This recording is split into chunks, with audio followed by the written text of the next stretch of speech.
At dawn, the front looks quiet. Too quiet. Mist hangs low over the forests of Belarus, clinging to the marshes like breath held in the lungs. Somewhere out there, unseen, an army is waiting. And the men on this side of the line, cold, soaked, exhausted, can feel it. They don't know the date will soon be remembered as the beginning of the end, but they sense something heavy pressing toward them, like the air before a storm that doesn't move on, it breaks. By the summer of 1944, Germany's Army Group Center is stretched across an impossible span of land. Nearly 1,000 kilometers of front bowing eastward into Soviet territory. On German maps, it looks solid. Confident, a proud bulge pointing at the enemy. Officers give it a name that sounds almost elegant, the Belarusian balcony. But balconies collapse when their weight goes too far out. This great curve of territory cuts between Soviet armies to the north and south, giving the illusion of strength, a wall, a shield. Hitler believes it is his most stable front. He calls it unbreakable. But the land itself is already betraying the men ordered to defend it. Rivers slice through the region in awkward angles. Marshes swallow roads. Forests choke movement and hide everything that matters. The few paved routes all funnel into the same cities: Vitebsk, Orsha, Mogilev, Bobruisk, turning them into load-bearing pillars. If one falls, the pressure shifts. If two fall, the whole structure caves in. And yet, this massive front is held by barely enough men to fill it. German divisions here are thin. Too thin. What once held thousands now holds hundreds. Companies that should cover a few hundred meters are responsible for kilometers. In some places, a handful of soldiers guard stretches of land wide enough to lose themselves in. There are no reserves, no depth, just a line long, brittle and tired. In the low ground north of Vitebsk, Luftwaffe field divisions men, trained to service aircraft, not fight infantry battles, are spread across marshland that can't be properly defended at all. Trenches fill with water as fast as they're dug. Sandbags sink. Boots rot. Rifles rust. One of the men here has stopped marking days. Time doesn't matter in the forward position. What matters is the sound of shovels biting wet earth, the whine of insects, the distant hum of Soviet reconnaissance planes that always seem to pass at the same hour. His trench is narrow, barely wide enough for a dozen men. That's all that's left. Once there were more than 100. Now there are 12. The others are gone, sent to plug other holes, carried away with wounds that never healed, or buried behind the lines in ground too shallow to hide the smell. The soil here is cruel, dry on top, flooded underneath. Dig a little too deep and water rises instantly, cold and black. Boots never dry. Skin splits. At night, when socks come off, the flesh comes with them. Still, the digging never stops. Every evening the same orders arrive. Deeper trenches, stronger bunkers, thicker roofs. Pine logs are dragged in for overhead cover. In the heat, they bleed sap that gathers flies. The insects crawl over faces at night, into mouths, into eyes. The men learn to breathe slowly, to endure. 200 meters ahead, an observation post sits inside an old shell crater. One machine gun, a few sandbags. From there, on clear mornings, the Soviet lines are visible. Fresh earth, wire glinting in the light, shapes that move just enough to remind the watchers they are not alone. For weeks, something has felt wrong. The Soviets are building, not trenches, roads, wooden roads. Logs laid across marshes that should swallow vehicles whole. They work at night. By morning the forest hides the effort. But the results remain. New tracks where none should exist. Straight lines in the mist that don't belong to nature. Reports are written, sent upward. They vanish into silence. The smell of the position becomes a map of its own: pine sap, damp wool, metal frost, stagnant water, and decay from something buried nearby that no one can find. Letters home try to sound calm. Quiet sector, one man writes. But he adds the truth between the lines. The line is too long. Every night the Russians feel closer. No answer comes back. In March 1944, Berlin makes its decision. Certain cities, Hitler declares, will become fortresses. They will not bend. They will not retreat. They will hold until the last man. Vitebsk is one of them. Withdrawal is forbidden. Flexibility is replaced with obedience. Space can no longer be traded for time. Men are ordered to stand still while the enemy learns how to surround them. Orders pass down the chain, stamped with certainty. The commander of Army Group Center forwards them exactly as written. He does not argue. He does not reinterpret. His staff understands what this means, even if he does not say it aloud. Units are being nailed to the ground. In Vitebsk, tens of thousands of soldiers dig in around the city. Wire goes up. Bunkers thicken. Ammunition piles grow. They believe they are preparing for a siege. They are actually preparing a grave. The man responsible for holding this fortress has seen enough war to know the truth. Vitebsk juts into enemy territory like a clenched fist. Its flanks exposed. Its supply routes thin. One hard blow north or south, and the corridor behind it is gone. He asks for permission to pull back while it's still possible. The answer from above is short. Hold. Around the city, new units arrive to fill the gaps. They are not soldiers in the way the word once meant. They are recovering wounded, teenagers, older men pulled from factories, airfield crews handed rifles and told to learn fast. 3 weeks of training. That's all. In one bunker, a former aircraft mechanic tries to turn these men into defenders. His hands still remember engines, not weapons. The youngest under his command is 17. The oldest can barely run. They flinch at distant artillery because they don't yet know how to listen to it, to judge how far, how close, how dangerous. On paper, they form a division. On the ground, they are isolated strongpoints tied together by phone wires that partisans cut again and again. What none of them can see, what German intelligence completely misses, is that this quiet front is about to become the center of the largest deception the Red Army has ever attempted. False radio traffic fills the airwaves far to the south. Phantom units appear on German maps. Dummy tanks sit in fields where no real forces exist. Intelligence officers track movements that aren't real and miss the ones that are, because the real armies are moving in silence. At night, train after train rolls north into Belarus. Guns, tanks, men. Entire armies slipping into forests that appear empty by day. Civilians are cleared out.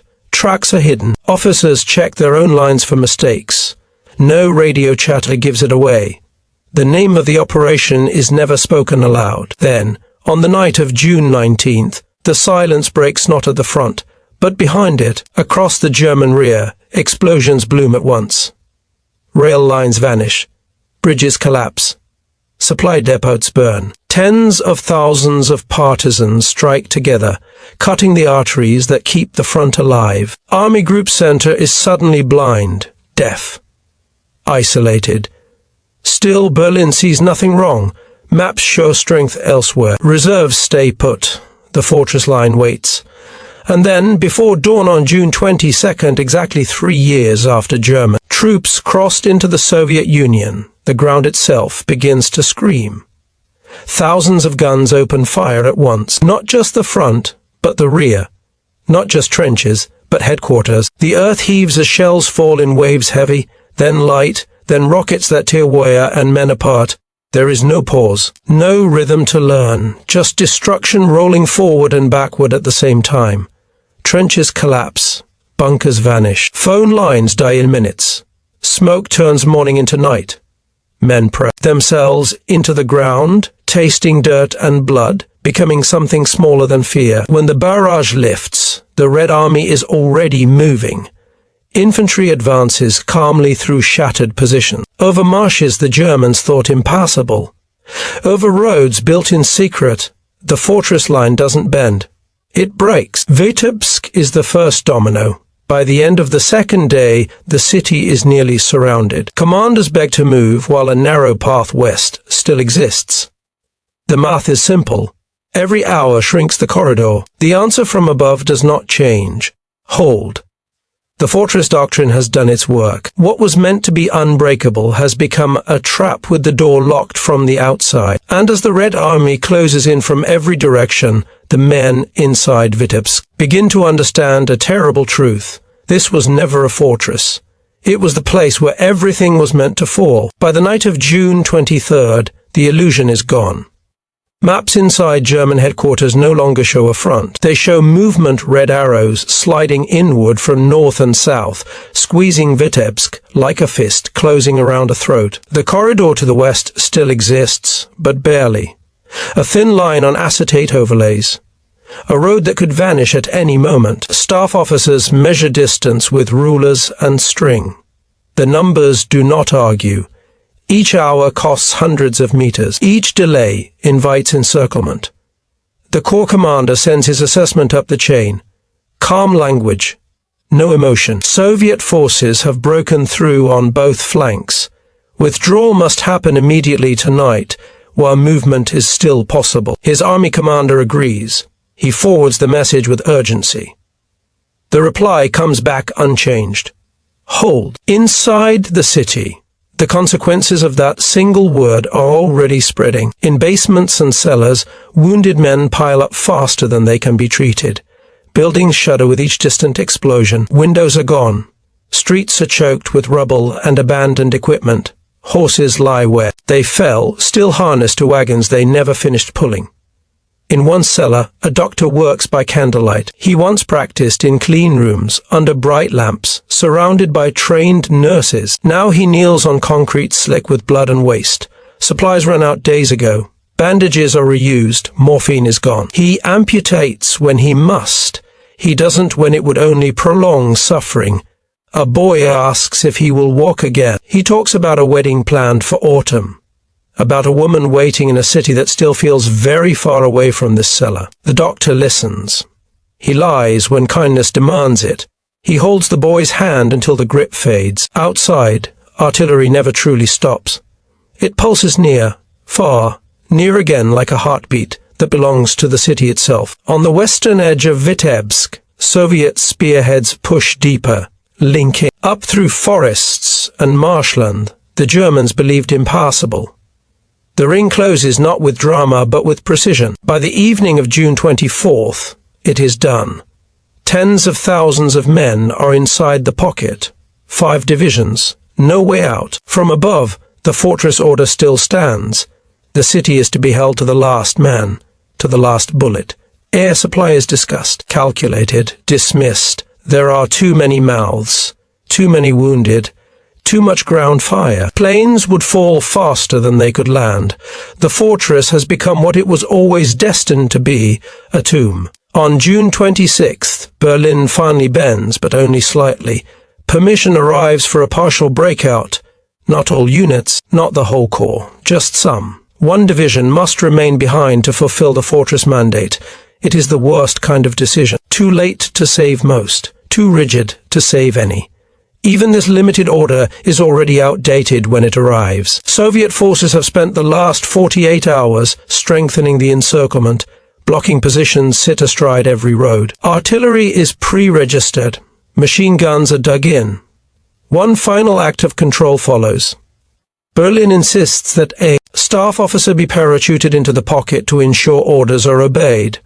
To make certain no one leaves without permission. The Corps commander understands what this means. He makes his decision that night.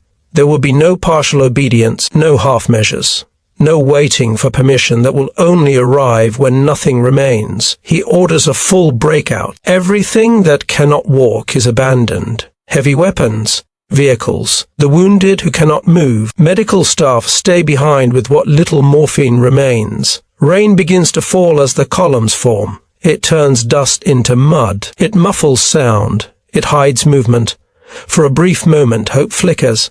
Then the first column hits the Soviet guns. Artillery fires at point-blank range. Machine guns rake the road. Vehicles bog down. Men bunch together, instinctively seeking cover that does not exist. The rain that hid them now traps them. Columns fragment. Units dissolve into small groups running blindly into the forest. Some break through by chance, emerging days later exhausted and empty-handed. Most do not. In the woods west of the city, bodies scatter among the trees. Some fall running. Others crawl until they can't. Many are captured when daylight strips away the darkness that protected them. A wounded man lies on the forest floor, blood soaking into pine needles. He watches sunlight break through the canopy. A bird sings overhead, unaware. He thinks of his mother's garden, of roses, red ones. Footsteps approach. A young Soviet soldier stands over him. They look at each other for a long second, two men, both far from home, both shaped by orders given by others. The rifle rises. By the time dawn fully arrives, the breakout is over. Vitebsk has fallen not in a single dramatic collapse, but in thousands of quiet endings. Days later, a new commander arrives to take control of Army Group Center. He is known as a fixer, a man sent to stop disasters. He finds nothing left to fix. What happened at Vitebsk repeats itself again, like cracks spreading through glass.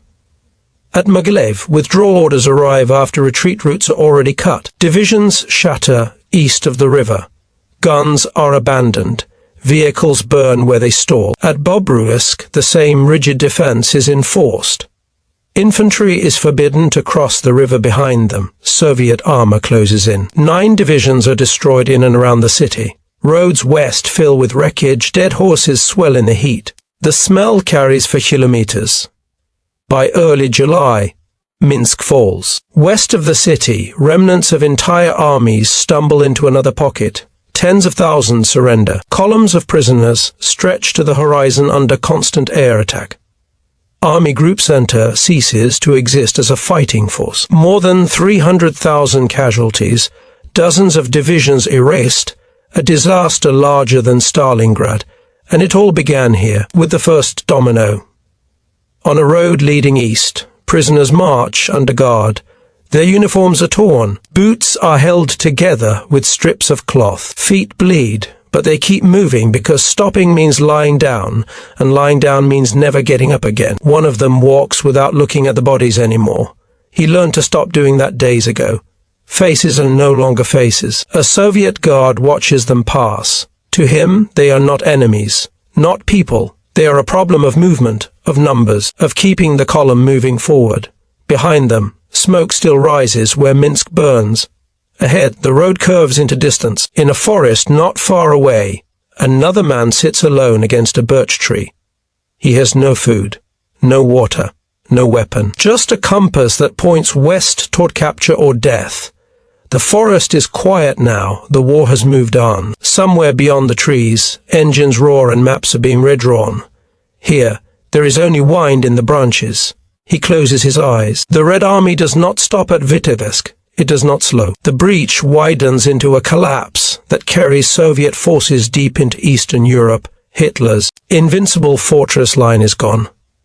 Not because it was weak in concrete or wire, but because it could not move, could not bend, and could not admit that the world had changed. The first domino fell, and once it did, nothing behind it could remain standing. The collapse does not announce itself with a single moment. It spreads, like a crack running through ice. It moves outward from Vitebsk quiet at first, then faster, louder, unstoppable. German headquarters still issue orders, radios still crackle, maps are still updated, but none of it changes the fact that the center is gone. What once held the line now holds nothing. To the west, roads fill with men who no longer belong to units. Officers search for formations that no longer exist. Runners carry messages to headquarters that have already moved or been overrun. Columns tangle together at crossroads where signs have been shot away, and no one knows which direction is still open. Above them, Soviet aircraft roam freely. There is no longer any meaningful air defense. Fighters that might have contested the sky are gone, destroyed earlier, grounded for lack of fuel, or simply overwhelmed. Bombs fall wherever movement is spotted. Strafing runs turn roads into killing grounds. Horses panic first. Wagons tip. Vehicles crash into ditches.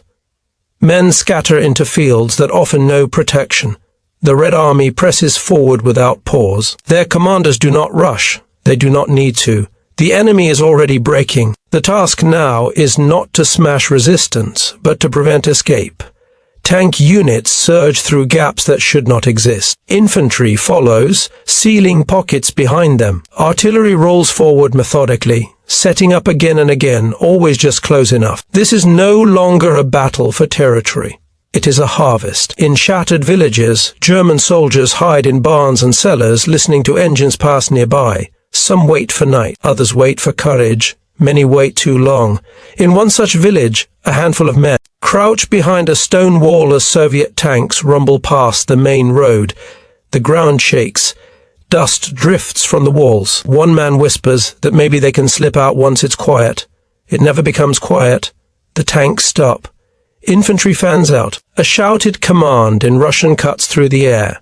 Grenades arc over the wall. The war moves on without them. Farther west, what remains of the German command tries to impose order on chaos. New defensive lines are drawn on maps, rivers, ridges, towns that might still be held. But every line assumes something that no longer exists. Time. Orders arrive late. Units receive them later. Sometimes they arrive at places where no one is left to read them. The doctrine that created the fortress line now reveals its final cost. Units that might have escaped earlier are gone. Divisions that could have regrouped have been consumed in pockets. Every decision made to hold ground has paid the Red Army in prisoners. The Soviet advance accelerates. Columns of captives stretch for kilometers. Men stumble forward under guard, dazed, hollow-eyed. Some still wear rank insignia that no longer matters. Others have torn everything away, trying to look like civilians, like ghosts. Food is scarce. Water is worse. Those who fall behind are pulled back to their feet or left where they drop. Among them are veterans who survived years on the Eastern Front, and boys who arrived only weeks ago. They all look the same now. In German towns farther west, civilians begin to sense what is coming. Refugees clog roads, moving in the opposite direction of retreating soldiers. Wagons carry what little can be saved. Children cling to parents. Old men walk beside carts because there is no room to ride. Rumors spread faster than facts. The Russians are already across the river. They're surrounding Minsk. There's no front anymore. Some are wrong. Many are not. At headquarters, the new commander works without sleep. He issues orders to stabilize, to regroup, to counterattack where possible. He knows the truth even as he writes. You cannot rebuild an army while it is still being destroyed. Behind the advancing Soviet lines, engineers repair railways almost as quickly as partisans once destroyed them. Supplies flow forward. Fuel, ammunition, fresh units. The offensive feeds itself. The German retreat does not. Vehicles abandoned for lack of fuel line the roads. Artillery pieces are blown up by their own crews to keep them from being captured. Maps are burned, documents buried or shredded. In one clearing, an officer gathers what remains of his battalion. He counts fewer than 50 men. He had more than 800 a month earlier. He tells them to move west. That's all he can tell them. No one asks where. In the forests, the war becomes personal again. Small groups blunder into Soviet patrols. Shots echo between trees. Sometimes both sides freeze, startled by the sudden closeness. Then training takes over. The forest does not care who wins. Night offers little relief. Soviet flares turn darkness into day without warning. Shadows jump. Men throw themselves flat, hearts pounding, unsure whether they have been seen. Sleep comes in fragments. Fear fills the rest. Everywhere, the same realization spreads among the survivors. This is not a setback. This is a collapse. The fortress line that was meant to anchor the front has done the opposite. By refusing to bend, it shattered. And once it shattered, nothing behind it could stop the momentum. The Red Army crosses rivers once thought defensible. Bridges fall into their hands intact. Towns surrender or are taken after brief fights that leave rubble and smoke behind. German formations that attempt to stand are flanked within days, sometimes within hours. The tempo is relentless. By mid-July, the front has moved hundreds of kilometers west. The map of Eastern Europe looks different now. Borders drawn in blood are erased just as brutally. And the men who once believed in the fortress line now understand its true legacy. It did not protect them. It sacrificed them. On a road leading deeper into captivity, a column of prisoners passes a burned-out tank. Someone has chalked a number on its side-captured equipment, already counted, already processed. The prisoners move past without comment. They are no longer part of the war's plans. only its consequences. Behind them, the fields of Belarus lie torn open, scarred by tracks and craters. Forests stand quiet again, as if nothing happened there at all, but the silence is deceptive, because the first domino did more than break an army. It proved something. It proved that Hitler's rigid vision fortresses, no retreat, absolute control, could not survive contact with a modern, adaptive enemy. It proved that obedience without flexibility leads not to strength, but to annihilation. And it showed the Red Army that the door to Eastern Europe was no longer locked. It was wide open. The war would not end here. It would grow larger, bloodier, closer to the heart of Germany itself. But the path forward through Belarus, through Poland, toward Berlin began with this collapse. With the moment the fortress line cracked, with the first domino. What follows the collapse is not chaos, it is momentum. The Red Army does not pause to celebrate what it has done. There are no victory parades in the forests of Belarus. Orders move forward faster than the infantry. Bridges are seized before they can be destroyed. River crossings appear where German planners never expected them. Every hour gained is pressed into the next. German commanders try again to draw lines along rivers, along towns, along anything that looks defensible on a map. But each line is thinner than the last. Each relies on formations that exist only on paper. The men who might have held those lines are gone. Some lie in the pockets east of Minsk. Some march eastward as prisoners. Others are scattered in woods, wounded, hiding, waiting for a night that will never be safe again. The fortress doctrine has hollowed out the army. The Red Army advances with a confidence born of hard learning. This is not the reckless force of 1941. Units coordinate. Infantry waits for armor. Armor waits for engineers. Artillery speaks first and speaks last. Where resistance stiffens, it is not crushed head-on. It is bypassed. German strongpoints wake up to find themselves irrelevant enemy forces already behind them. Supply routes cut, radios silent. Some fight until ammunition runs out. Others surrender when they realize no one is coming. In the air, Soviet aircraft hunt freely. Rail yards burn. Columns scatter.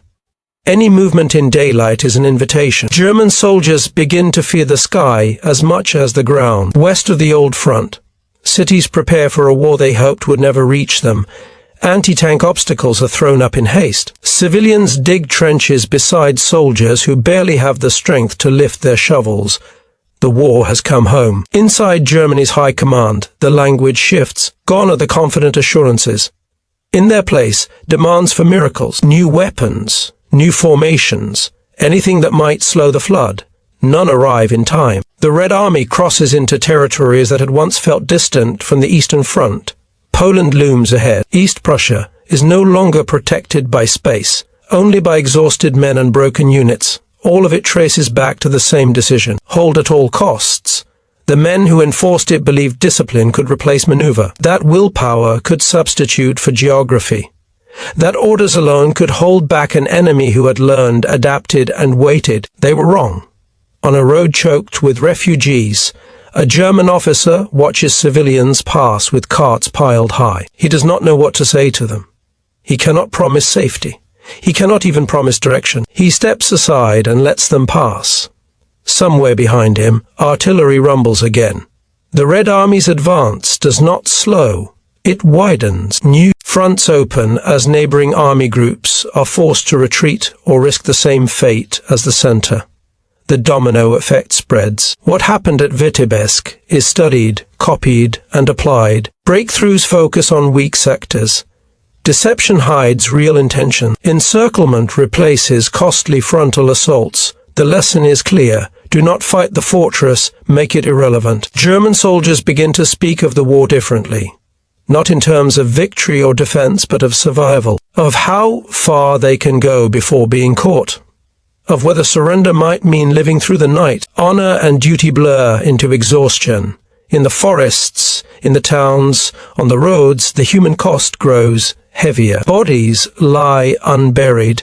Equipment rusts where it was dropped. Horses rot where they fell. The land absorbs it all. At headquarters, maps are now filled with red. Lines once drawn with confidence are erased and redrawn again and again. Each time, closer to Germany's borders. The fortress line was meant to be permanent. Its destruction proves nothing in this war is. As summer stretches on, the scale of the disaster becomes impossible to hide. Entire divisions are gone. Veterans who survived years of fighting are no longer there to train replacements. New units arrive with no memory of anything except retreat. The balance of the war has shifted. Not gradually, decisively. What the Red Army achieved in weeks would have seemed impossible a year earlier. Now it is reality. The front is hundreds of kilometers west. Strategic initiative has changed hands for good. And in Berlin, the man who ordered the fortress line refuses to accept what it has done. Blame is assigned downward. Commanders are dismissed. New orders are issued harder, stricter, more disconnected from reality than ever. But orders cannot restore what has been destroyed. The truth is simple, even if it is never spoken aloud. The war has been lost in the East. What remains is time, and how much blood will be spent buying it. The Red Army does not rush Berlin yet. There are still battles ahead, rivers to cross, cities to fight for.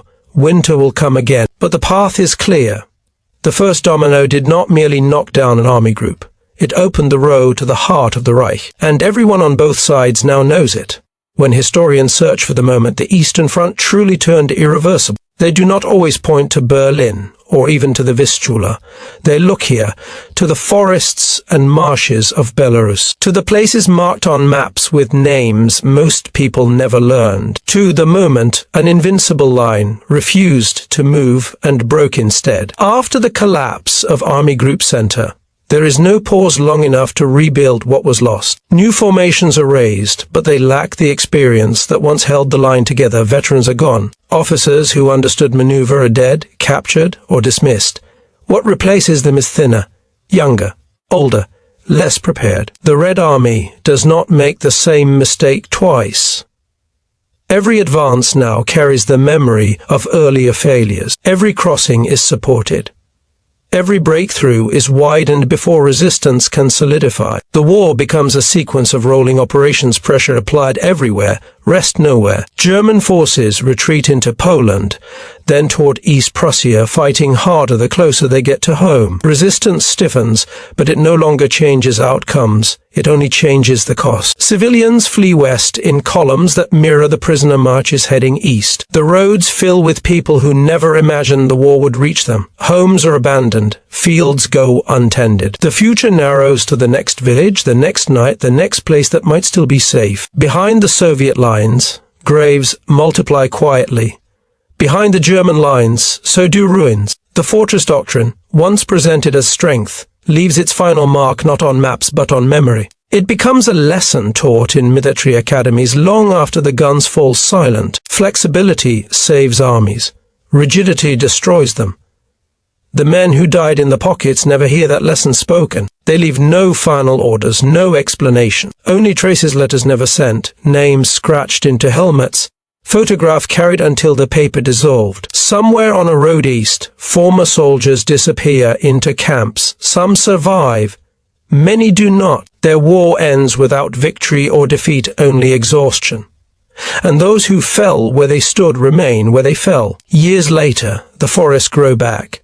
Marshes swallow trenches. Roads fade into narrow paths. A traveler passing through would never guess how many lives ended there, or how much of the world changed in those quiet places. But the consequences still echo. The destruction of Army Group Center shatters any hope Germany has of regaining the initiative in the East. From that moment on, the question is no longer whether the Red Army will reach Berlin.